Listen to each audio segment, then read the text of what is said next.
Picture this. An urgent message races across 1,500 miles. In just 7 days, no phones, no internet, not even a single horse galloping the entire distance. Yet somehow, against everything we assume about the ancient world, it arrives right on time. This wasn't magic. It wasn't luck. It was the work of a hidden network, a system so advanced it would make modern logistics companies blush. Welcome to the untold story of ancient couriers, the unsung heroes who moved faster than history ever gave them credit for. We've been taught to think of the past as slow, as if people back then were just waiting around for progress to invent itself. But what if I told you that empires like Rome and Persia had communication systems so efficient they could put today's delivery services to shame? These weren't just dirt paths or lonely runners. They were vast, meticulously engineered networks of roads, relay stations, and highly trained messengers. Historians are still piecing together just how they pulled it off, and the more we learn, the more it shatters our assumptions about what ancient civilizations could achieve.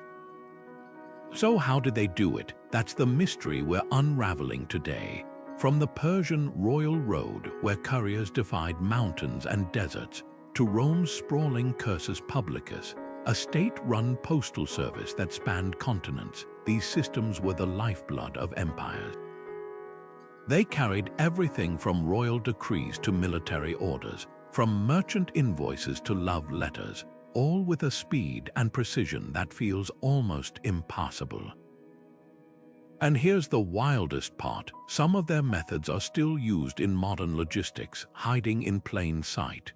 By the time we're done, you'll never look at a text message or a package delivery the same way again. Because the truth is, the ancient world wasn't just keeping up, it was setting the pace.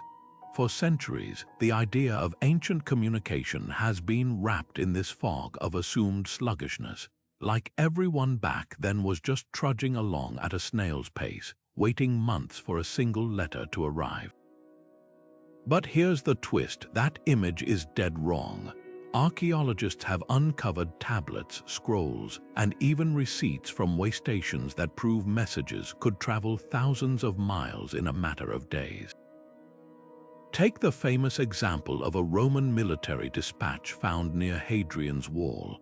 It was sent from the heart of the empire and arrived in just under a week. That's faster than some modern postal services. So how did they pull it off? The secret wasn't just stamina or sheer willpower. It was a brilliantly designed system of relay points, almost like ancient versions of pit stops.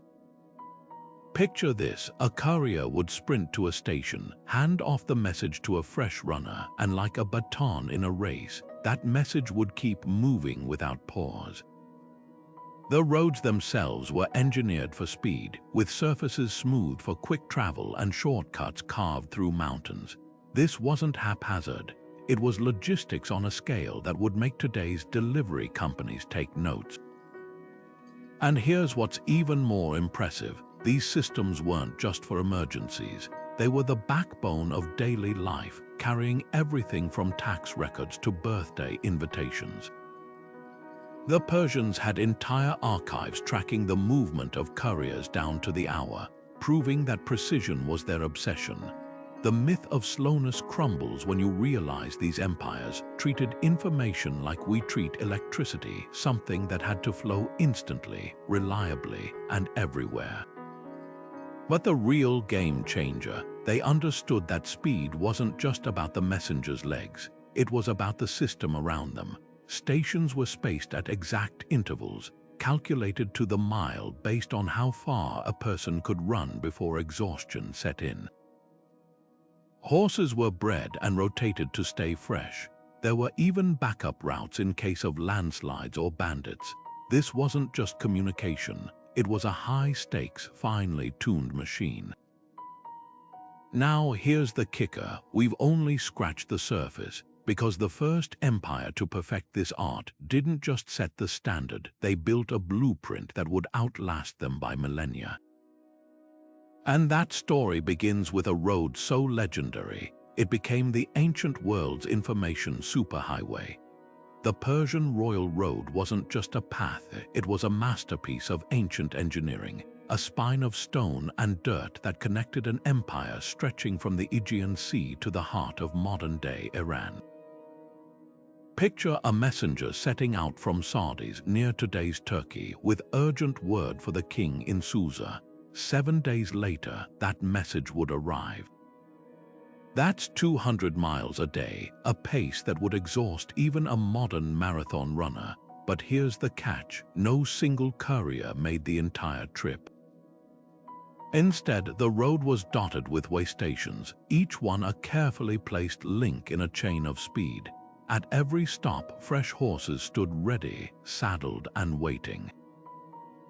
Couriers would swap mounts in seconds, never breaking stride. The stations themselves were more than just stables, they were fortresses of efficiency, stocked with food, water, and even backup riders in case of injury. Herodotus, the Greek historian, wrote about these couriers with awe, noting how they operated in shifts, day and night, in blizzards or scorching heat. His famous line, "Neither snow, nor rain, nor heat stays these couriers," sounds like something you'd hear about modern mail carriers, but it was written 2,500 years ago. What made the Royal Road truly revolutionary wasn't just its length or speed, though. It was the bureaucracy behind it. Persian administrators kept meticulous records, tracking every courier's progress down to the hour. Tax revenues funded the stations, and local governors were held accountable for their upkeep. If a horse went lame or a station ran low on supplies, someone answered for it, often with their job or worse. This wasn't just a mail route, it was a system built on precision and fear, where failure wasn't an option, and the road wasn't alone. Smaller branches spiderwebbed out from it, connecting remote provinces to the heart of the empire. Merchants used it, paying tolls that funded its maintenance. Soldiers marched on it, securing its safety. But the couriers, they were the elite, trained to memorize messages as a backup in case written scrolls were lost or damaged. Some historians believe they even used coded phrases, an early form of encryption, to ensure secrecy. Yet for all its brilliance, the Royal Road had a flaw. It was built for an empire that wouldn't last forever. When Alexander the Great conquered Persia, he inherited the road, but without the same bureaucratic machine to maintain it, the system began to fray. Stations fell into disrepair, and the legendary speed slipped away. But the idea didn't die. In fact, it inspired an even more ambitious network, one that would stretch across 3 continents and last for centuries. Because while Persia paved the way, Rome was about to take the blueprint and run with it. Rome didn't just borrow the Persian relay system, they supercharged it. The Cursus Publicus wasn't just a mail service. It was the central nervous system of an empire that stretched from the misty highlands of Scotland to the deserts of Egypt. 50,000 miles of roads enough to circle the earth twice crisscrossed Roman territory, and every 10 to 15 miles, a relay station stood ready like clockwork. These weren't rustic huts but full-service hubs, stables stocked with fresh horses, blacksmiths repairing equipment, and clerks logging every arrival and departure with military precision. A single courier might cover 50 miles in a day, but thanks to this relay system, messages could leapfrog across provinces in weeks, not months. What set Rome apart wasn't just the scale, though, it was the bureaucracy behind the speed. The Cursus Publicus was state-funded and tightly controlled. Only officials with a special diploma signed by the emperor himself could demand its services. Want to send a letter? Too bad. This wasn't for civilians. Every rider, every horse, every scrap of parchment was accounted for in ledgers that tracked costs down to the last denarius. Station masters faced audits, and if supplies went missing, the penalties were brutal. Efficiency wasn't a goal, it was an obsession. And here's the twist: the system's real genius lay in its flexibility. Need to cross the Alps in winter, sleds and snowshoes stood ready at mountain stations. A flood washed out a bridge, couriers switched to riverboats, their routes pre-planned for disasters. The Romans even had backup riders stationed at key intervals, ensuring no message stalled because of a sprained ankle or a lame horse. This wasn't just about moving paper, it was about maintaining control. When rebellions flared in Gaul or grain shipments stalled in Carthage, the Cursus Publicus delivered the orders that kept the empire intact. Yet the most surprising detail might be the paper trail itself. Archaeologists have uncovered wax tablets from Roman Britain with time stamps showing messages arrived within hours of being sent, proof that someone, somewhere, was watching the clock. The empire didn't just build roads, it built a culture of accountability where delays were failures and failures had consequences. But how did they keep thousands of stations running smoothly across 3 continents? The answer lies in an ancient lesson we've forgotten: logistics win empires. The real magic of these ancient courier systems wasn't just the roads, it was the invisible machinery humming along beside them. Picture a relay station at dawn, smoke rising from the kitchen where cooks prepare meals for arriving couriers, stable hands brushing down fresh horses, and clerks scratching notes onto wax tablets, tracking every arrival and departure. These weren't just pit stops, they were full-service hubs, miniature cities designed for one purpose: to keep messages moving at all costs. Take the Roman system. Every station along the Cursus Publicus was a carefully calibrated node in a vast network. Stables held horses bred for endurance, rotated out before they could tire. Blacksmiths stood ready to replace a shoe or repair a wagon wheel in minutes. Even the inns weren't just for rest, they were timekeeping centers, where station masters logged couriers' progress and calculated delays down to the hour. Tax records from Egypt reveal the staggering cost of it all. Thousands of denarii spent annually on hay alone, with imperial auditors checking every receipt. One slip-up, a missed shift, a missing horse could cascade into delays that reached the emperor's ears. But the most fascinating detail: these systems were built with redundancy. If a bridge washed out, couriers knew alternate routes by heart. If a horse fell ill, replacements were already saddled. The Persians took it further. Their stations stored backup messages in case originals were lost, with couriers trained to recite them verbatim. This wasn't just efficiency, it was an obsession with minimizing risk, and the accountability brutal. Roman station masters faced fines, demotions, or worse if audits uncovered mismanagement. A single delay in a grain shipment notice could spark riots in Alexandria, so the stakes were life and death. Yet this pressure bred innovation. The Inca, for example, used knotted ropes called quippers to log inventory at their tambos way stations so precise, some still stand today in the Andes. What's striking is how modern this all feels. Replace horses with trucks and wax tablets with digital logs, and you've got the blueprint for today's logistics giants. But there's one element no algorithm can replicate: the human factor. Because behind every relay station, every galloping horse, was a group of people whose skill and sacrifice made the impossible happen daily. And their story is where the system truly comes to life. These couriers weren't just messengers, they were the ancient world's special forces. Picture a Persian Angaros sprinting across the desert at midnight, his cloak snapping in the wind as he clutches a sealed scroll. Or a Roman Tabularius barreling down the Appian Way, his bronze insignia glinting in the sun, clearing the road ahead with shouts of "Imperial Post." These men were handpicked for endurance, often plucked from the military's toughest units. Their training was brutal, mile after mile with weighted packs, memorizing complex routes, even learning to recite messages verbatim in case written ones were lost or stolen. But physical strength was just the beginning. Trust was their real currency. In Persia, couriers underwent loyalty tests, fake messages planted to catch traitors. Get caught leaking a single word, and the punishment wasn't just dismissal, it was execution. Rome took it further, tattooing identification marks on their tabularii to prevent impersonation. These weren't jobs you could quit either. Once recruited, you served for life, your fate tied to the empire's survival.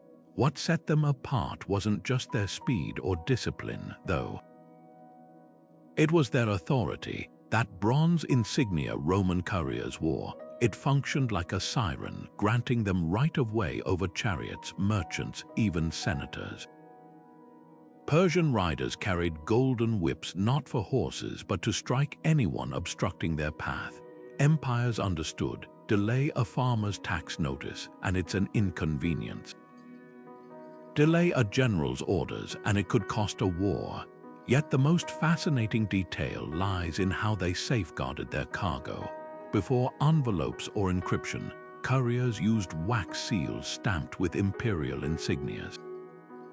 Break one and the penalty was death, no excuses. Some carried dual-layer scrolls, the outer message harmless, the inner one revealed only by heating or scraping. The Inca took it further, encoding military dispatches in knotted quipu strings that only trained interpreters could read. This wasn't just about keeping secrets. It was about control. A single forged order could spark a rebellion, so empires invested in tamper-proof systems that made betrayal nearly impossible. Couriers knew the stakes. They weren't just delivering mail, they were carrying the empire's heartbeat in their hands, and that heartbeat had to keep pounding, no matter the cost. Imagine carrying a message so sensitive that if the wax seal cracked, you'd pay with your life. That was the reality for ancient couriers, where trust wasn't just earned, it was enforced with chilling precision. Long before encryption algorithms, empires relied on ingenious physical safeguards to protect their secrets. The Romans perfected the art of the wax seal, pressing imperial insignias into molten wax that hardened into brittle armor around scrolls. Break it and the fracture would scream tampering. But here's what's wild. Some seals had hidden layers. Scratch away the surface wax, and a second emblem would appear, proving the message was genuine. Then there were the Inca, who didn't even need writing to keep secrets. Their quipu system turned knots into code, with strings of different colors, lengths, and knot patterns conveying everything from tax records to battle plans. A single knot moved one place could change an entire message's meaning, and only trained interpreters held the keys to deciphering them. Archaeologists recently found quipus buried with governors, suggesting these weren't just tools but sacred objects, burned upon reading to prevent leaks. But the real genius lay in the psychology. Persian couriers wore locked metal tubes around their necks, the keys held only by the sender and recipient. The mere sight of that tube was a warning. Interfere and the empire would hunt you down. Broken seals weren't just accidents, they were capital crimes. One Roman account describes a station master executed because a seal cracked during a hailstorm. The message inside, a dinner invitation. The lesson, it didn't matter what the note said, the system's integrity was everything. And it worked. Historians have found letters from Egyptian pharaohs to Babylonian kings still sealed after 3,000 years, their clay stamps unbroken. Even Alexander the Great adopted Persian seal methods, knowing imitation was the sincerest form of flattery and survival. because in a world where information moved at the speed of a human heart, trust couldn't be left to chance. It had to be carved in wax, woven in knots, and enforced with ruthless certainty. Yet for all their cleverness, these systems faced an even greater test, not from thieves or spies, but from the earth itself. Because no seal could stop a blizzard, and no knot could outwit a flash flood, the next challenge wasn't human loyalty, but nature's fury. Mountains didn't just slow these couriers down, they became part of the system. When Roman messengers needed to cross the Alps in winter, they didn't wait for spring. They strapped on snowshoes woven from willow branches or mounted sleds pulled by teams of dogs, their routes carefully planned to follow frozen riverbeds that acted as natural highways. In the Andes, Inca runners faced even steeper odds, sheer cliffs and bottomless gorges. Their solution, grass rope suspension bridges, some stretching over 150 feet across ravines, woven so tightly they could support soldiers at a full sprint. Engineers rebuilt these bridges annually in a festival of communal labor, because when your empire runs on foot traffic, infrastructure isn't just practical, it's sacred. Then there were the deserts. Persian couriers crossing the salt flats of modern-day Iran rode camels bred for endurance, their humps storing enough fat to go days without water. Stations along these routes weren't just rest stops, they were lifelines, with underground cisterns storing cool water and shaded courtyards where both animal and human could recover from the blistering heat. The Romans took a different approach in North Africa, where they deployed light reed boats along the Nile, allowing messengers to bypass scorching sands entirely by riding the river's currents. But perhaps the most ingenious adaptations came in the wetlands.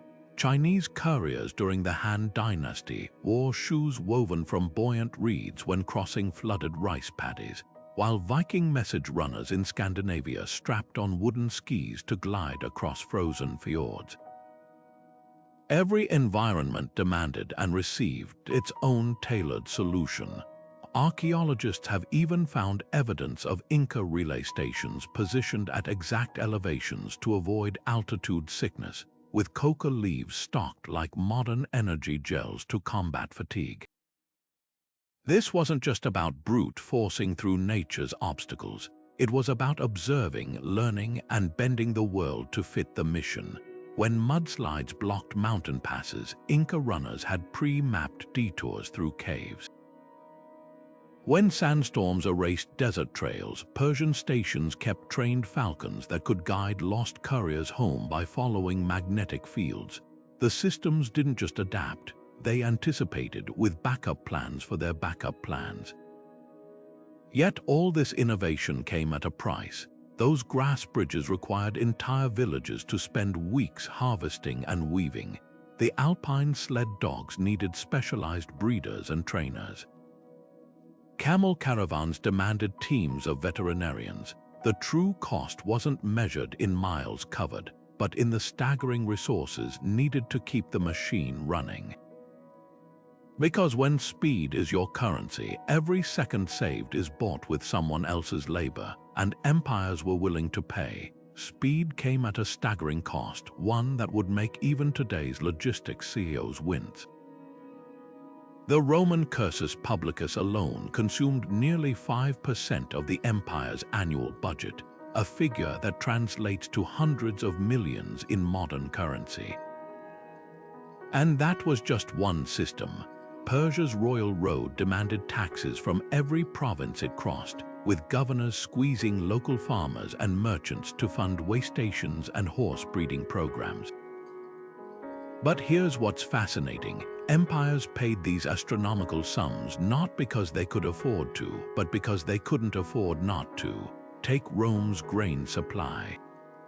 A single delayed message about a failed harvest in Egypt could leave the capital's bread baskets empty for weeks, sparking riots that toppled emperors.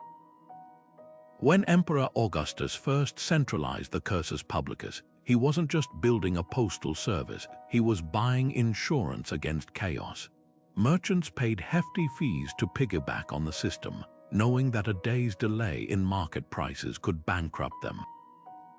Military dispatches were even more urgent. A general waiting for reinforcements might receive outdated orders, marching his troops into a trap because the news of an enemy's movement arrived too late.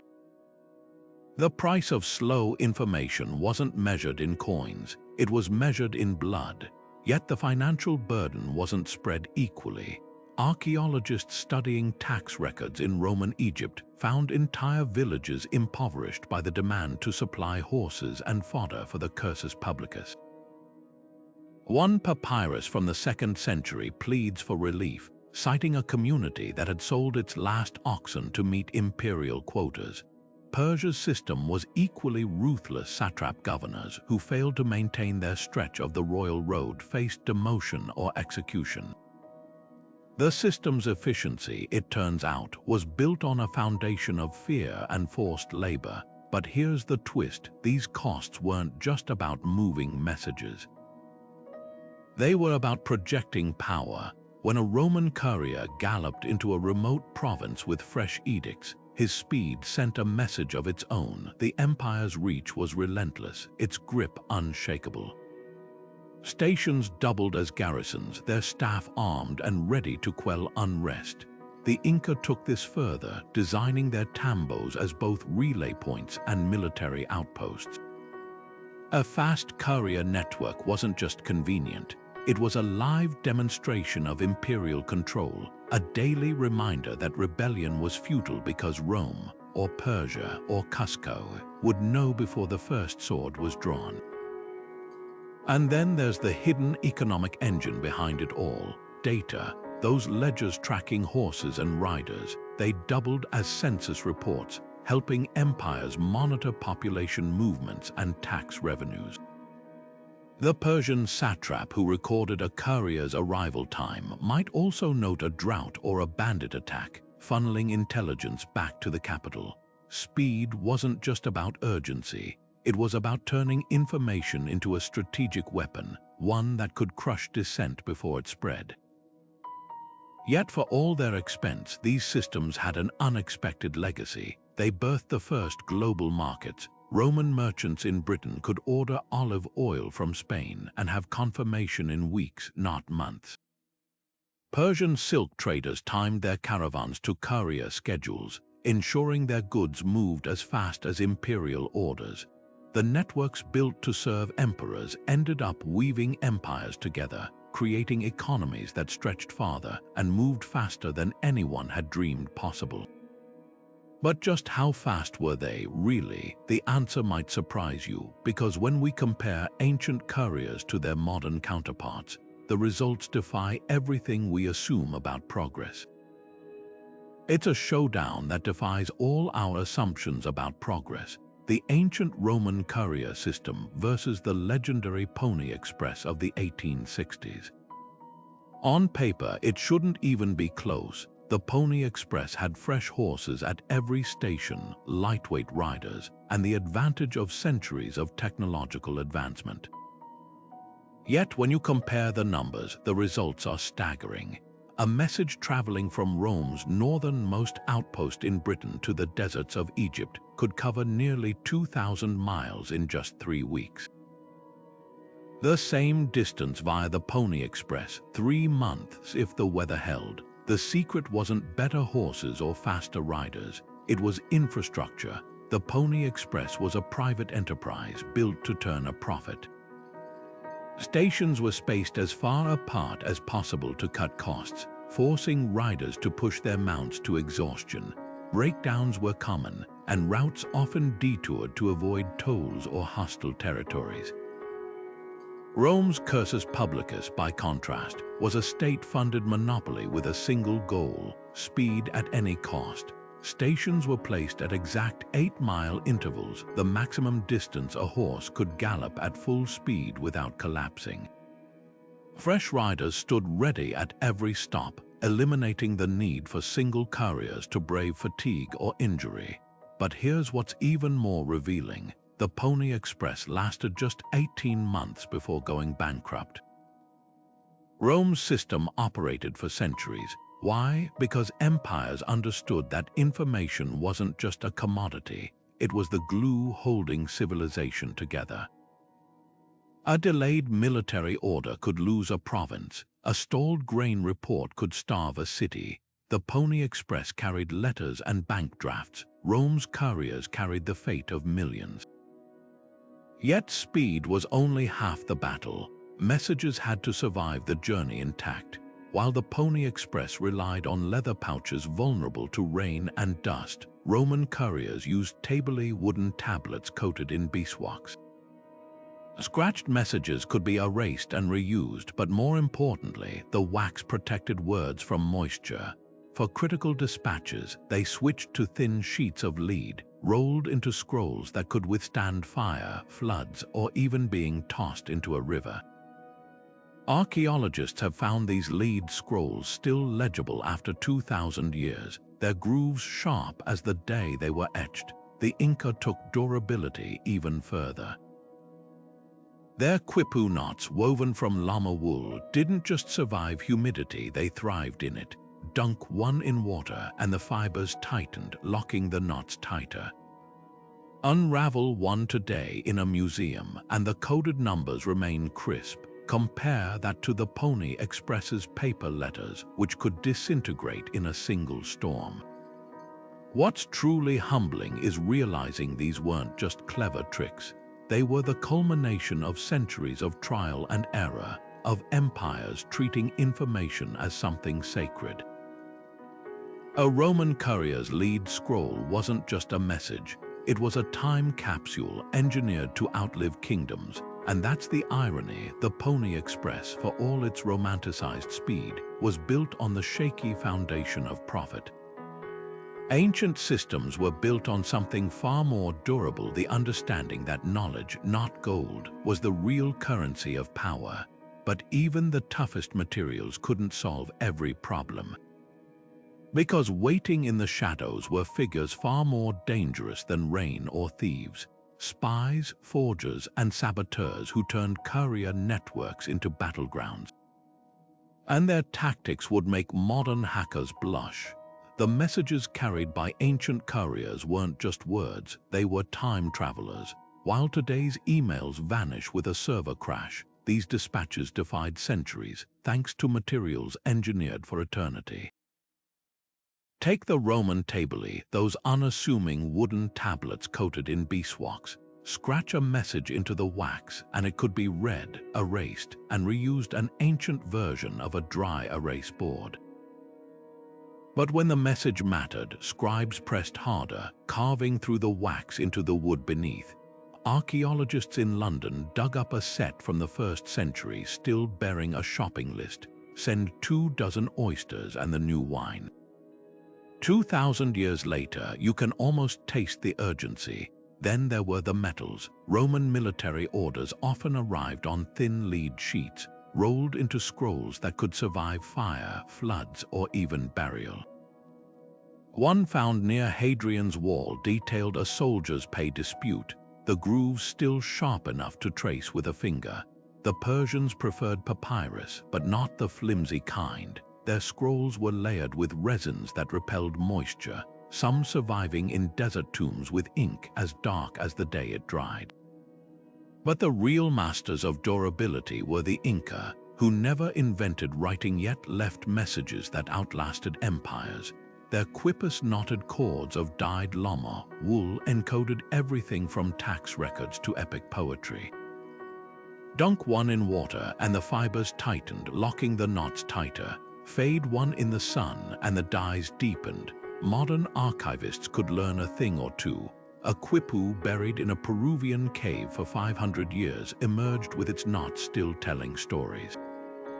Yet for all their ingenuity, these materials faced an enemy no wax or wool could fully thwart: human cunning. Because where there are messengers, there are spies, and the ancient world's intelligence games were as cutthroat as any modern thriller. Couriers didn't just dodge bad weather and rough terrain, they navigated a shadow war of spies and saboteurs.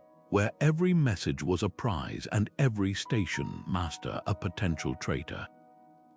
Picture this: a Persian rider gallops into a way station, only to find the horses lethargic, their water troughs laced with a slow-acting poison, or a Roman courier handing off a sealed scroll, unaware the station master's loyalty had been bought with silver the night before. These weren't just hypothetical threats, they were daily dangers in a world where information was power, and power was worth killing for. Rome's fragmentarii were the empire's secret weapon. Officially, they were grain inspectors moving between provinces to monitor supplies. Unofficially, they were the ancient equivalent of undercover agents, eavesdropping on local governors, testing station masters' loyalty, and even planting false messages to flush out leaks. One surviving report describes a fragmentarius posing as a merchant, bribing a clerk to reveal which couriers carried military dispatches, then having the man arrested before dawn. The penalty for betrayal wasn't just death, it was public, gruesome, and designed to terrify, but the real art lay in prevention. Persian couriers traveled with two seals, one for the message, another for the carrier's identity badge. Break either, and the mismatch screamed tampering. Roman stations kept duplicate copies of critical dispatches, stored in locked chests that required two keys held by different officials. Even the horses weren't left to chance. Stable hands rotated shifts so no single person could dose a trough unnoticed, and feed was inspected before every meal. Then there were the psychological tricks. Inca relay stations employed shadow runners, couriers who trailed the real messengers at a distance, watching for ambushes. If the lead runner vanished, the shadow would double back to sound the alarm. The Persians took it further, circulating rumors that certain scrolls were cursed, ensuring superstitious thieves would think twice before touching them. Yet the most effective tactic was sheer unpredictability. Routes changed without warning, couriers swapped insignias mid-journey. Some messages were even sent in pairs, one decoy, one real, with only the station masters knowing which was which. It was a high-stakes game of deception, where the cost of failure wasn't just a lost letter, but lost wars, toppled governments, and collapsed economies. And that's the chilling truth. These systems didn't just move information. They protected it with a ruthlessness modern cybersecurity teams would admire. Because in the ancient world, a cracked seal wasn't just a security breach, it was the first domino in a chain reaction that could bring down empires. Every rider, every horse, every message, nothing moved through these ancient courier networks without leaving a paper trail. Station masters didn't just log arrivals and departures. They recorded the condition of the horses, the demeanor of the couriers, even the weather during each leg of the journey. These weren't just administrative chores, they were the gears of a surveillance machine fine-tuned over centuries. Take Rome's Cursus Publicus. Clerks at each station kept duplicate ledgers, one sent to regional governors, the other stored in fireproof clay vaults. Cross-check them and discrepancies would leap off the page: a missing horse, a delayed rider, a seal that didn't quite match. And when something felt off, interrogations weren't gentle. Suspects faced the questions, Rome's version of enhanced interrogation, where truth serum came in the form of hot irons and thumbscrews, but fear alone couldn't sustain loyalty. The real glue holding these systems together was something far more cunning, a mix of carrots and sticks sharper than any sword. Persian couriers who completed 20 years of service received land grants enough to retire comfortably, a fortune by ancient standards. Rome offered pensions, but with a twist. The money arrived in annual installments, ensuring retirees kept their mouths shut lest their payments mysteriously stop. Even the Inca rewarded their chasqui runners with rare privileges: access to sacred coca leaves, exemptions from labor taxes, and the right to wear distinctive headbands marking their elite status. Betray that trust, the punishment wasn't just death, it was erasure. Traitors' names were scraped from records, their families stripped of benefits, their homes reassigned to more loyal couriers. Yet the most fascinating weapon in this loyalty arsenal was psychological. Persian station masters underwent annual loyalty audits, where imperial agents would plant fake messages testing their integrity. Fail once, and you'd spend a decade repairing roads in some distant desert outpost. Roman couriers wore lead identity tags, not just for identification, but as constant reminders of their oath. Break it, and that tag would be melted down and recast as a slave's collar. But no system, no matter how tightly controlled, lasts forever. The cracks began with something as mundane as budget cuts. As empires overextended, taxes meant for station upkeep vanished into corrupt officials' pockets. Horses grew thin, roads crumbled, and couriers who once raced with pride now limped along neglected routes. The final blow wasn't invasion or rebellion, it was the slow, quiet unraveling of trust. When a Roman courier in the 4th century found his station abandoned, no fresh horses, no clerks, just wind whistling through empty stables, he didn't bother continuing. He left the message on a dusty table and walked away. The empire's heartbeat had skipped, and no one was left to notice. Rome's once mighty Cursus Publicus didn't collapse overnight. It frayed like a rope under too much weight. As the empire's borders shrank and coffers emptied, the first thing to go was maintenance. Stations that had once hummed with activity began to crumble, their roofs sagging under neglect. Horses grew scarce, sold off by corrupt officials to line their pockets. Roads that had been swept clean of debris every morning now vanished beneath weeds and mudslides. By the 5th century, a courier riding from Gaul to Rome might find entire stretches of the Via Appia swallowed by forests, the way stations nothing but hollow shells picked clean by scavengers. But here's what's haunting: the system didn't just fail, it was cannibalized. Local warlords repurposed relay stations as fortresses, melting down the bronze distance markers to forge weapons. Farmers tore up paved sections to build walls, oblivious to the engineering marvels beneath their feet. And yet, even in ruins, the Cursus Publicus left ghosts. Medieval kings, desperate to replicate its power, tried to revive fragments. Charlemagne's Missi Dominici envoys who traveled his empire borrowed the relay concept, but without Rome's bureaucratic muscle, their messages crawled. The Byzantines kept a skeletal version alive, using it to shuttle desperate pleas for military aid as their territory shrank. None came close to the original's speed or reach. The real tragedy wasn't just the loss of infrastructure, though.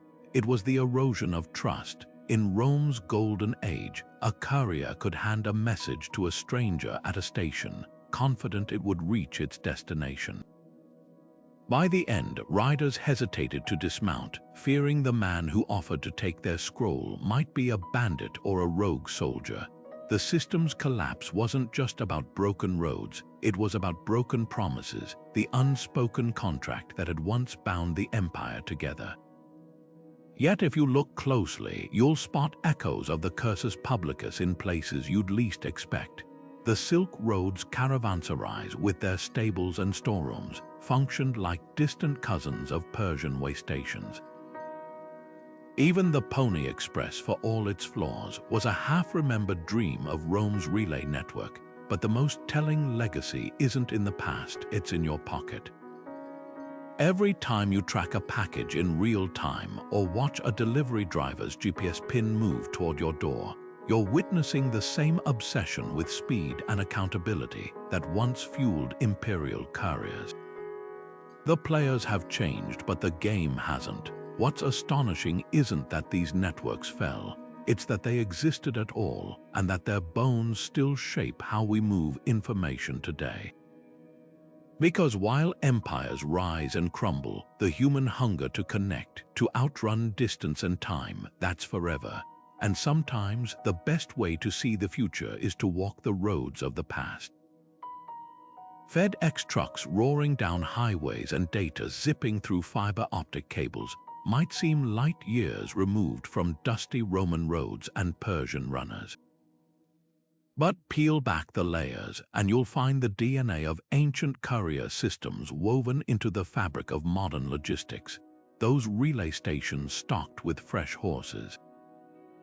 They've evolved into Amazon's fulfillment centers where drones and robots stand ready like mechanical tabularii, swapping batteries instead of mounts.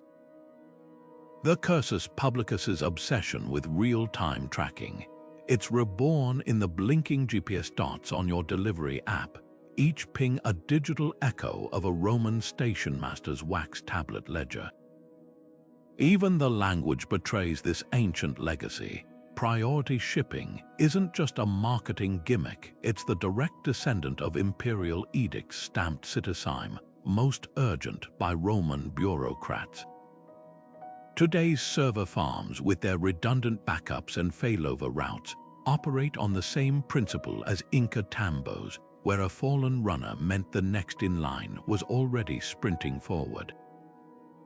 The internet itself functions like a global quipu, its packets of data hopping between nodes just as knotted cords pass through the hands of chasqui relay runners. Yet for all our tech, we've overlooked the most profound lesson these ancient systems teach. Resilience isn't about speed alone, it's about redundancy. When a snowstorm shuts down a FedEx hub, packages stall. But when avalanches block the royal road, Persian couriers switch to pre-mapped mountain trails. Rome's Cursus Publicus had backup stations. Our cloud servers have mirror sites. The difference: ancient empires baked redundancy into their bones, while we treat it as an optional upgrade. Perhaps that's why, when a pandemic snapped modern supply chains like frayed rope, companies like Walmart and Toyota started studying the Inca, their discovery. A 21st century warehouse could learn from a 15th century tambo's design: modular, decentralized, and stocked with interchangeable parts. Even cybersecurity experts now mine Persian seal techniques, layering digital wax that cracks at the slightest tamper. The past isn't just prologue, it's an open-source manual we're only beginning to reread. But here's the twist: the true legacy of these networks isn't in their mechanics, but in their philosophy. Ancient couriers didn't just move information, they weaponized trust. In an age of deepfakes and data breaches, that might be their most urgent gift, because when every byte can be faked, we're forced to rediscover what the Persians knew. A seal isn't just security. It's a covenant. Ancient empires mastered something modern logistics still struggles with: the art of planning for failure. While today's global supply chains crumble at the first port closure or cyber attack, the Cursus Publicus and Royal Road were built to absorb shocks. Take Rome's relay stations, each one stocked not just with horses, but with backup riders on standby. If a courier fell ill mid-journey, his replacement was already saddled up before the dust settled. Persia took it further, mapping alternate routes for every stretch of the Royal Road, so a rockslide or bandit ambush couldn't silence their messaging network.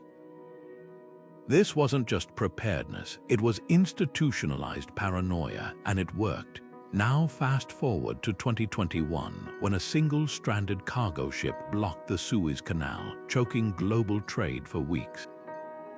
Or the semiconductor shortage that left car factories idle because chips traveled through a handful of bottlenecked hubs.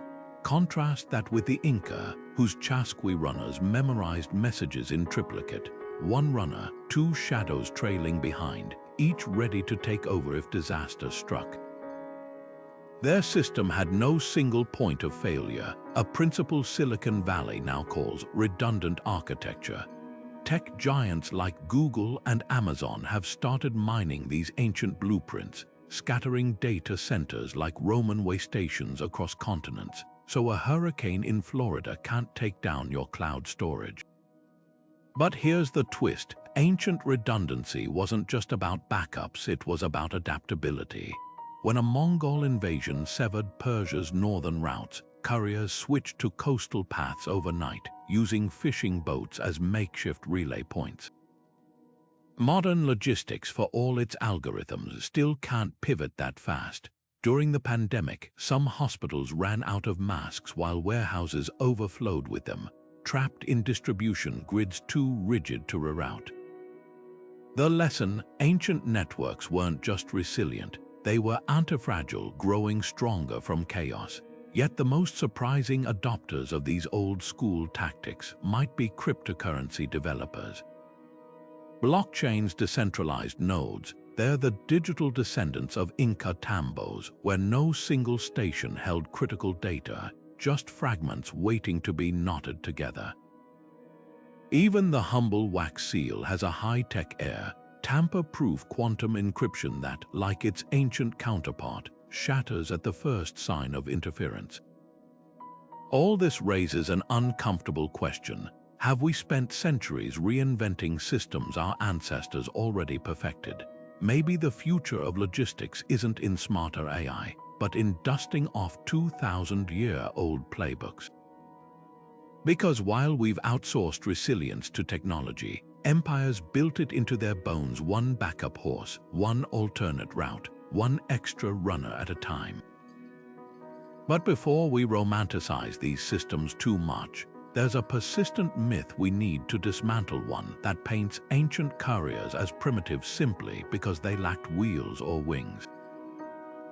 The truth: their limits weren't technological, they were deliberate. The Inca didn't need horses to outpace empires, they had something far more powerful: the human body, honed and harnessed like a precision instrument.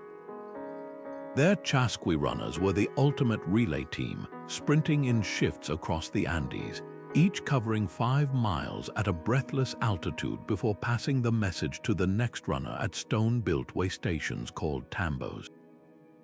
The math is staggering. With fresh runners taking over every hour, the Inca could move a quipu-encoded message 150 miles in a single day, faster than a galloping horse over mountain terrain. But here's what's truly mind-blowing. These weren't just athletes. They were living, breathing data packets, trained to memorize oral messages as backup. Their lungs adapted to thin air through generations of high-altitude evolution. Meanwhile, in China, couriers took to the water. The Grand Canal, stretching over 1,000 miles, became the empire's liquid highway. Government boats equipped with sails and oars glided day and night, their crews working in shifts to keep messengers moving without pause. Stations along the banks stocked fresh rowers and supplies, while bamboo signal towers flashed alerts ahead to clear traffic. A dispatch from Hangzhou could reach Beijing in under a week, a feat impossible overland. The secret wasn't stronger boats or bigger muscles. It was a scheduling system so precise, it accounted for seasonal currents and monsoon rains. These systems reveal a radical truth. Speed in the ancient world wasn't about who had the fastest animals or the lightest carts. It was about who could choreograph human effort like a symphony. The Incas' chasquis ran barefoot on purpose. Their calloused feet gripped mountain trails better than sandals. Chinese couriers timed their canal journeys to the moon's phases, using tides to slingshot boats forward. Every detail, from the spacing of way stations to the calorie count of runners' rations, was calculated down to the ounce. But none of this worked without the unsung hero of ancient speed: bureaucracy. The Inca didn't just have runners, they had inspectors who weighed their backpacks to prevent fatigue-inducing overloads. China's canal couriers carried sealed travel logs, stamped at each station to prove they hadn't dawdled. These weren't just rules, they were the scaffolding that held entire systems upright. Because in the end, the difference between a message that changed history and one that vanished in the dust wasn't technology. It was the quiet, relentless machinery of accountability.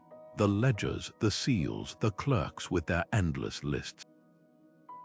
And that machinery had a name: empire. Paperwork might sound like the least exciting part of ancient courier systems, but these empires knew something we often forget. Speed is meaningless without precision. Take Rome's itineraria, those meticulously annotated logs that mapped every inch of the Cursus Publicus. These weren't just rough estimates. They recorded exact distances between stations down to the last Roman mile, listed backup routes in case of floods, even noted which inns had the best wine for weary riders.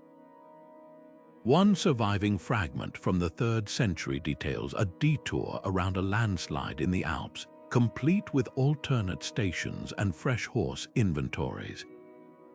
This wasn't bureaucracy for its own sake. It was the operating system that kept the empire running. Then there were Persia's satraps who took record-keeping to near-obsessive levels. Clay tablets from Persepolis reveal hourly updates on courier movements, not just arrivals and departures, but the condition of horses, the weather, even the mood of station masters. One tablet from 500 BC tersely notes, "Courier Arshama delayed by sandstorm, replacement dispatched within 1 hour." The penalty for fudging these reports. Satraps caught lying faced impalement, a grim incentive for accuracy. But here's the twist: these weren't just dry administrative documents. They were tools of psychological control. When a Roman governor received an itinerarium, its precision sent a message: you are being watched. Every mile logged, every horse accounted for. It was a ledger of imperial reach. Persia took it further, requiring satraps to file duplicate reports by different couriers.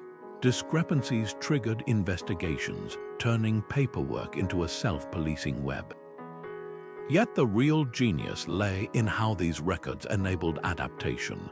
Roman engineers used itineraria to tweak station spacing based on terrain, shortening gaps in mountainous regions where horses tired faster, lengthening them on plains. Persian scribes analyzed delay patterns, rerouting couriers away from bandit-prone areas during harvest season when starving villagers turned to robbery. This wasn't just data collection, it was ancient analytics turning ink and clay into predictive algorithms. And then there's the unsung hero of it all: standardization. Rome's mile markers weren't placed haphazardly. They were calibrated to a soldier's marching pace, ensuring consistency across continents. Persian couriers carried notched sticks to measure time between stations, a primitive but effective stopwatch. Even the Inca's quipu knots followed strict mathematical protocols, their positions encoding numbers with the precision of a spreadsheet. But for all their efficiency, these systems had a silent partner, one that wielded even greater power over the courier's speed and loyalty. Because when fear and pensions weren't enough, empires turned to something far more potent: the divine. Couriers didn't just move messages, they carried the voices of gods. In the Aztec Empire, runners tasked with delivering prophecies or declarations from the high priests were treated with reverence bordering on fear. To touch one without permission was sacrilege. To harm one was an act of war against the divine. These men fasted before long journeys, their bodies purified to serve as vessels for celestial words. Even their footfalls were considered sacred. Paths they frequented became pilgrimage routes, their very dust believed to hold protective power. Egypt took this further, equipping royal envoys with amulets inscribed with spells from the Book of the Dead. A courier bearing Pharaoh's seal wasn't just a bureaucrat, he was an extension of Maat, the cosmic order itself. Tamper with his message, and you weren't just breaking a law, you were inviting chaos into the world. Archaeologists have found these amulets still clutched in skeletal hands, their hieroglyphs begging Thoth, god of scribes to make the words fly true. But this sacred status wasn't just about reverence, it was psychological warfare. When an Inca chasqui runner approached a village wearing the sun god Inti's insignia, resistance was unthinkable. Who would dare delay a message blessed by the heavens? Persia's couriers wielded similar authority, their insignias bearing the faravaha, the winged symbol of divine favor. Even Rome, despite its pragmatic reputation, draped its imperial messengers in cloaks dyed with Tyrian purple, a color so associated with Jupiter that wearing it without authorization was punishable by death. Yet for all its power, this spiritual armor had a fatal flaw. It only worked if people still believed. When droughts plagued the Aztec Empire in the late 15th century, and runners arrived with demands for more sacrificial tributes, villages began to whisper.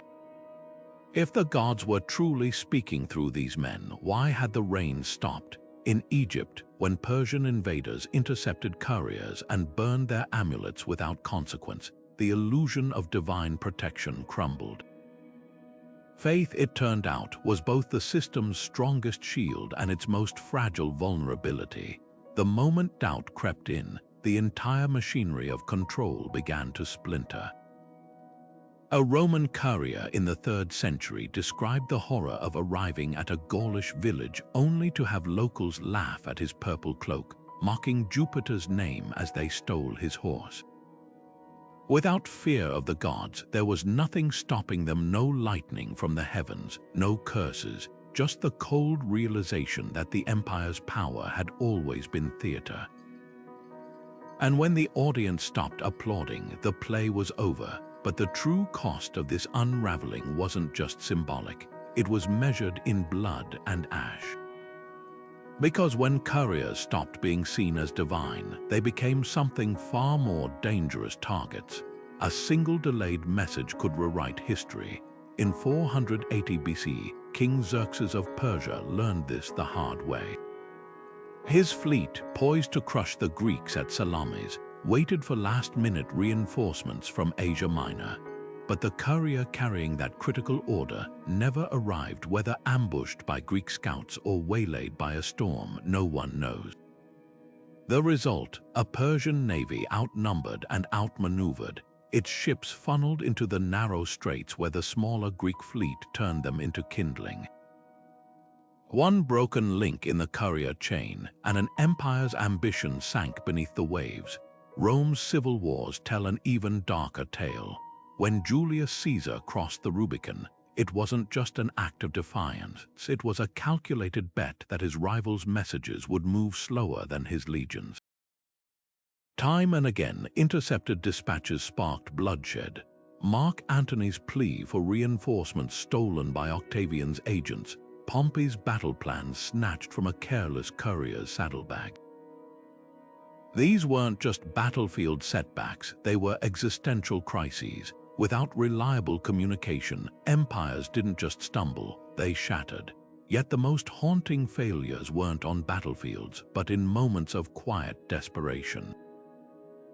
A merchant in Antioch waiting for word that his grain shipment had left Alexandria. A soldier's wife in Britannia praying for news that her husband had survived the northern campaigns. For them, a lost message didn't mean war. It meant starvation, heartbreak, the unraveling of lives built on the fragile promise that words would always find their way. And then there were the couriers themselves, the men who bore the weight of these disasters on their backs. Their voices, long silenced by time, occasionally break through like the Roman rider who scrawled on a wax tablet, 3 nights without sleep.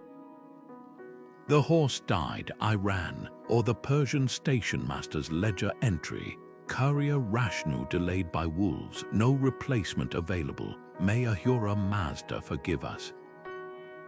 These weren't just system failures, they were human tragedies etched in dust and desperation. Because when the system broke, it wasn't emperors who paid the price first. It was the runner collapsing on a deserted road, the scribe burning incriminating scrolls as enemies breached the gates, the family left wondering why the letters stopped coming. The real cost of speed wasn't measured in coins or miles. It was in the trust that held civilizations together and the silence that came when that trust failed. But amid the ruins, something remarkable emerges, proof that these couriers were more than just cogs in a machine. They were storytellers, keepers of secrets, the fragile threads stitching the ancient world together. And sometimes, if you listen closely, their voices still whisper across the centuries. History isn't just carved in marble or stamped on imperial decrees sometimes. It's scribbled in the margins of a wax tablet by an exhausted courier with blistered feet. Take that Roman message found near Hadrian's Wall, where a soldier turned, messenger scratched beside his official report, 200 miles in 3 days. The blisters have blisters, or the Persian clay tablet from Babylon, where a station master's log casually notes, courier Shamash arrived limping, demanded more wine than rations allow. Gave it to him. These aren't just footnotes. They're raw, unfiltered glimpses into the lives of the people who kept empires connected. Then there's the pride. A papyrus letter from an Egyptian royal courier to his mother boasts, "I outpaced the Nile flood this season, even the scribes gasped." You can almost see his chest swelling as he writes it. But for every boast, there's a groan. Inca Quipu records reveal runners complaining about altitude sickness, their knots tallying requests for extra coca leaves. One Roman tabularius's wooden tablet, preserved in the mud of Londinium, carries a single line that says more than any history book: 5 nights without sleep. If the gods love me, let the next station have a bath. What's haunting is how ordinary their struggles sound. A Persian courier's plea for better sandals echoes in today's delivery driver forums. The Inca runner who tied an extra knot to mark his twisted ankle might as well be a modern gig worker reporting a flat tire.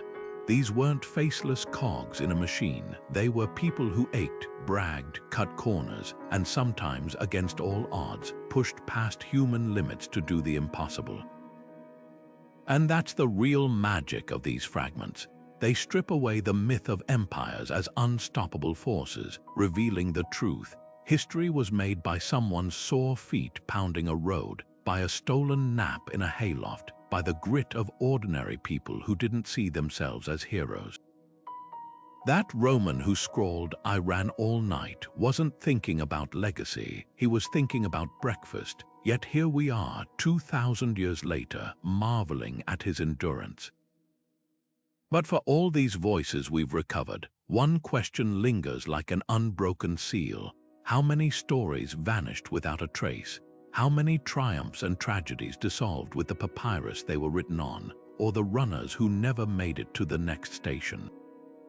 The gaps in the record taunt us, because for every tablet found, there are 1,000 still buried or worse, crumbled to dust, and that missing puzzle piece might hold the key to the greatest mystery of all, just how far these networks really reached.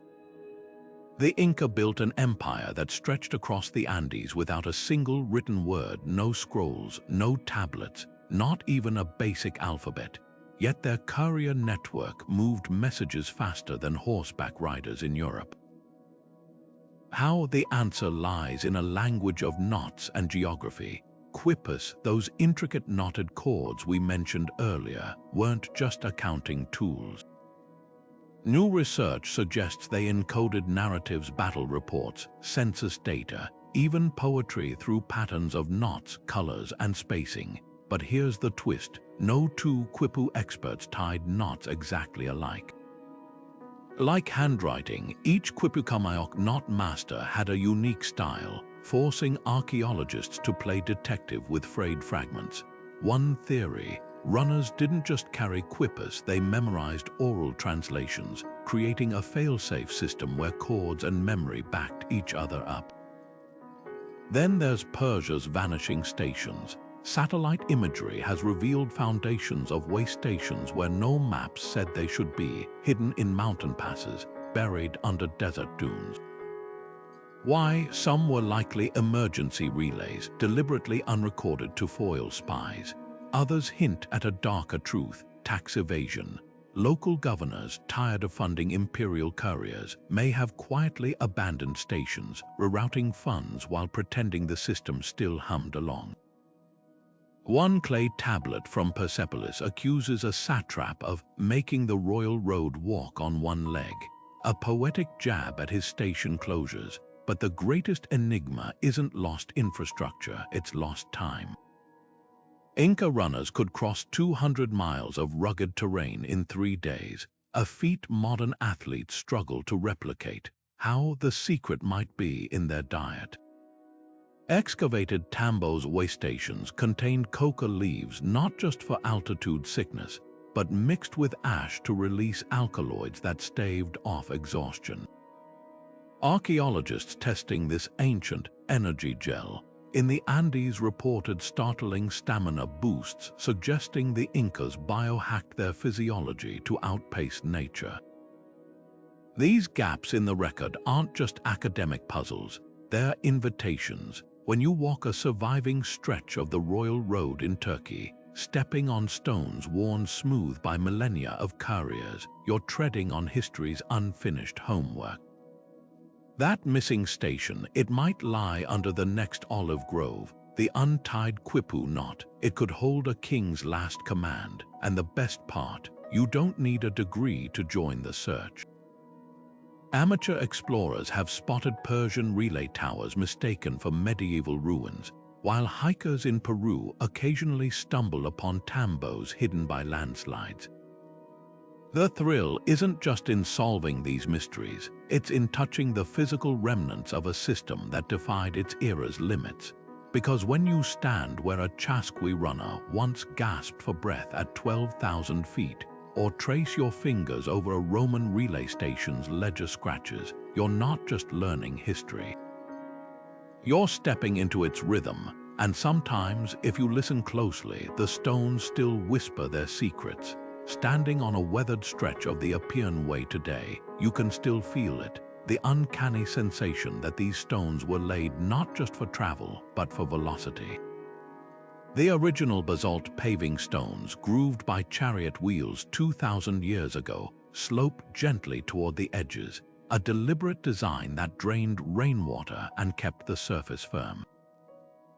Modern engineers have measured these roads and gasped. The gradient never exceeds 8 degrees, even climbing hills, because Roman surveyors knew steeper slopes would slow laden carts. Walk it at dawn and you'll notice something eerie. Your pace naturally quickens, your stride lengthens, as if the road itself is urging you forward like it once did imperial couriers. But the real magic lies in the details most tourists miss. Run your fingers along the curbstones, and you'll find shallow notches carved at regular intervals. These weren't decorative, they held wooden posts that once supported leather awnings over relay stations, shading couriers as they swapped mounts. In Turkey, sections of the Persian Royal Road still cut through mountain passes with surgical precision, not winding like medieval trails, but following laser-straight vectors that shaved days off journeys. Archaeologists using LiDAR scans have discovered why. Persian engineers hung smoke pots at night to align their sightlines, creating what might be history's first geodesic surveys. Some of these stations have been resurrected as museums, their ruins now housing artifacts that tell a visceral story. At Solberg along Germany's limes, you can stand in a reconstructed Roman stable where the air still smells of hay and leather, the wooden troughs worn smooth by generations of horses. Touch the replica wax tablets on display, and you're handling the same tools station masters used to log arrivals, complete with scribbled curses in the margins about late couriers. In Iran's Zagros Mountains, a restored Persian way station lets you sit where riders once gulped down barley water, its walls still pocked with niches that held oil lamps burning day and night. Yet the most haunting experiences come from walking these routes as the ancients did, loaded down and racing the clock. Historians at the University of Lisbon recently recreated a Roman courier's 5-day sprint between Emerita Augusta and Tarocco using period-accurate gear. Their finding, even with modern fitness, the original schedules were brutal but achievable provided you obeyed the road's rhythm. Stop too long at a station and stiffness sets in. Push past the recommended 8-mile intervals and your knees buckle. The Stones, it turns out, knew best, and then there's the taste of history. At a Sardinian farmstead built over a Roman mansio, chefs now recreate couriers' meals based on carbonized remains found in hearths, fig and honey energy bars, salted goat jerky, and a vinegar-based drink called posca that staved off dehydration. Travelers can try the same almond-stuffed dates Persian runners carried in their saddlebags, their sugar rush verified by modern nutritionists as ideal for sustained exertion. It's one thing to read about these systems, it's another to feel your own heartbeat sync with their ancient logic, your breath coming faster as the road pulls you into its timeless urgency. Because these aren't just relics, they're mirrors. The same instincts that had Roman engineers obsess over drainage grooves drive today's highway designers. The Persian focus on straight-line efficiency anticipates our GPS routes. Walking these paths, you realize the past wasn't slower, it was just waiting for us to catch up. And if you listen closely to the wind whistling through a lonely stretch of the Royal Road, you might almost hear the ghostly echo of pounding hooves and panting runners, still racing against time. Couriers didn't just run on grit, they ran on carefully engineered fuel. Imagine a Roman messenger sprinting down the Appian Way, his satchel stuffed with globi, dense balls of barley flour, honey, and crushed nuts that packed a calorie punch rivaling modern energy bars. Or a Persian angaros reaching into his saddlebag for goje, sun-dried apricots that delivered quick sugar bursts without spoiling in the desert heat. These weren't just snacks, they were tactical tools as meticulously designed as the roads beneath their feet. The real secret weapon, hydration. Roman couriers swigged posca, a vinegar-water mix that sounds brutal but was genius in practice.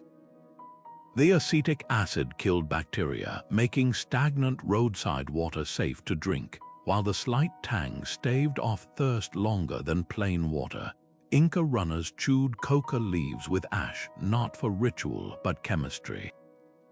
The alkali ash unlocked the leaves' natural stimulants, fighting altitude fatigue like ancient Andean espresso. Even the Mongols had their version, fermented mare's milk, loaded with probiotics to sustain riders across the steppes.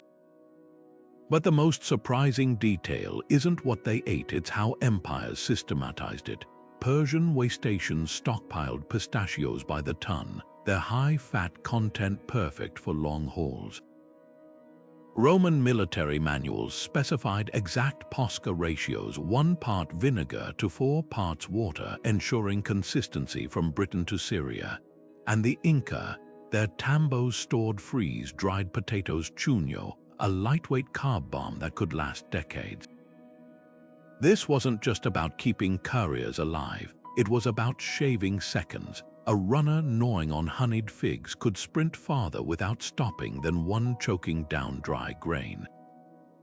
A Persian rider fueled on sesame paste didn't need midday meals. Every ounce and minute counted, because in the race between empires, food wasn't sustenance, it was strategy. And now, picture a classroom where kids aren't just reading about these couriers, they're becoming them. Schools from Lima to Rome are turning history into a hands-on relay race, with students racing to decode quipu knots or mixing their own posca to test its endurance perks. The lesson: history isn't just something you study. Sometimes it's something you taste. Picture a schoolyard transformed into an ancient relay station, where kids sprint between makeshift tambos clutching knotted ropes instead of batons. This isn't just play, it's history resurrected. From Peru to Germany, educators are turning dusty textbooks into adrenaline-fueled lessons, with students racing to decode quipu knots or galloping on stick horses between cardboard Roman way stations. The laughter is contagious, but the genius lies in what they're accidentally learning, the same teamwork that held empires together. Take the Inca Relay Challenge at Alim, a high school, where teens shoulder woven sacks mimicking chasqui runners' loads. The rules: no speaking, just knots and memory, forcing them to trust their teammates' hands and eyes like the Inca did. Halfway across the world, British students reenact the Cursus Publicus with a twist. Their messages are Roman numerals scrawled on wax-coated pizza boxes, and bandit ambushes pop up via teacher interruptions. The kids don't realize they're mastering nonverbal communication and crisis adaptation skills Silicon Valley now pays consultants fortunes to teach. But here's what's truly revolutionary: these games expose a flaw in modern teamwork. Ancient courier systems thrived on distributed responsibility. No single runner carried the whole mission. Yet today's workplaces often glorify solo heroes. When Spanish students recreated Persia's royal road, the fastest team didn't win. The prize went to the group that kept every member fresh enough to sprint the final leg, proving endurance beats individual speed. It's a lesson Fortune 500 companies are finally grasping. Burnout isn't a badge of honor. The most profound moments come when history stops being abstract. A Texan middle schooler, panting after her third relay lap, gasped, "How did they do this every day?" That visceral understanding of aching muscles and shared purpose can't be gleaned from slideshows. And when German teens building a Roman road model calculated gradient angles with protractors, they stumbled onto something profound. Infrastructure isn't just about stone. It's about empathy for the bodies that move across it. Perhaps the ultimate tribute isn't the races or reconstructions, but the quiet realizations. When a kid ties her first quipu knot correctly and grins as her teammate deciphers it, she's not just learning about the Inca. She's experiencing the raw human thrill of connection, the same pulse that once beat across continents, now alive in her hands. That's the real revelation. These ancient systems weren't just about moving information. They were about keeping us tethered to each other, one sprint, one knot, one shared breath at a time. Speed was never the true marvel of these ancient courier systems. It was the unshakable faith that a message sent would arrive unchanged. Think about that for a moment. In an era without digital backups or satellite links, empires staked their survival on a simple premise.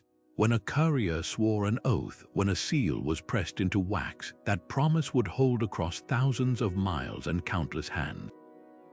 The real infrastructure wasn't just roads or horses, it was trust, meticulously engineered into every link of the chain. Consider the Inca chasqui runner, clutching a quipu knotted with census data. The knots alone meant nothing without shared understanding, a sacred pact that the next runner, the next interpreter, would honor the code. Or the Persian royal edict, its seal unbroken not because wax was unbreakable, but because everyone from scribe to stableboy knew the cost of betrayal. These systems thrived on something deeper than logistics. They were cultures of accountability where every participant internalized the stakes. A Roman courier didn't just deliver a letter, he carried the weight of an empire's word. And here's where the lesson turns urgent. Today, we move information at light speed, yet trust crumbles at every click. Deepfakes warp reality, algorithms prioritize outrage, and the very concept of truth feels up for grabs. Ancient empires faced their own crises of disinformation, forged seals, bribed messengers, but their response holds a mirror to our chaos. They didn't just build faster networks, they built systems where truth was verifiable. Persian seals had hidden layers, Roman tablets bore witness signatures, Inca Quipus required multiple interpreters to decode. Speed meant nothing without safeguards. What's haunting is how fragile that trust could be. When Rome's stations fell into disrepair, it wasn't just roads that eroded, it was the certainty that a message from the emperor would reach the frontier intact. And without that certainty, provinces drifted, loyalties frayed, and the empire's glue dissolved. The parallels to our digital age are impossible to ignore. When social media platforms amplify lies over facts, when encrypted channels harbor manipulation, we're replaying an ancient tragedy, the unraveling of shared reality. Yet there's hope in the ruins. These networks remind us that trust isn't passive, it's engineered. The Persians didn't assume their couriers would be honest. They made betrayal unthinkable through a mix of incentives and terror. The Inca didn't hope runners would cooperate. They designed a system where no single person held all the power. Their genius wasn't in moving information quickly. It was in making that movement reliable, even when humans were fallible. That's the real inheritance these couriers left us, not the blueprints for faster servers, but a manifesto for rebuilding trust in an age of skepticism. Because whether your message is carved in wax or encoded in pixels, the ultimate test isn't how fast it travels, but whether it arrives true. And perhaps that's why walking the royal road today feels so eerie. The stones whisper a warning. Without trust, every empire, every society is just a message waiting to be lost. Ancient couriers didn't just carry messages, they carried the weight of empires on their backs. Every time a Roman Tabularius sprinted through the Alps or a Persian Angaros braved desert storms, they weren't just delivering scrolls, they were threading the needle of civilization, stitching together economies, armies, and cultures across continents. The speed of their networks didn't just change history, it made history possible. Without them, Caesar's orders would have rotted in Gaulish mud, Persian satraps would have revolted unchecked, and the Inca's sprawling empire would have crumbled into isolated villages. These couriers were the original internet, a living, breathing web of trust and urgency that turned scattered cities into something greater than the sum of their parts. Now think about your last text message. The tap of your thumb sent words flying across oceans in milliseconds, a miracle so routine we've forgotten how miraculous it is. But that speed isn't some modern magic trick. It's the latest chapter in a story that began with dust-choked runners on the royal road and wax-sealed tablets racing down Roman highways. The Wi-Fi signals and fiber optic cables, they're just the modern incarnation of relay stations and fresh horses. Even the little read receipt on your screen owes its existence to Persian station masters meticulously logging arrivals 2,000 years ago.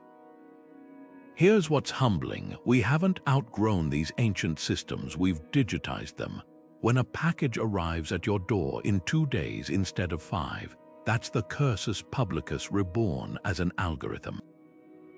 When a bank verifies a transaction with layers of encryption, it's echoing the Inca's quipu knots or Rome's tamper-proof seals. The difference isn't in the goal, it's in the tools.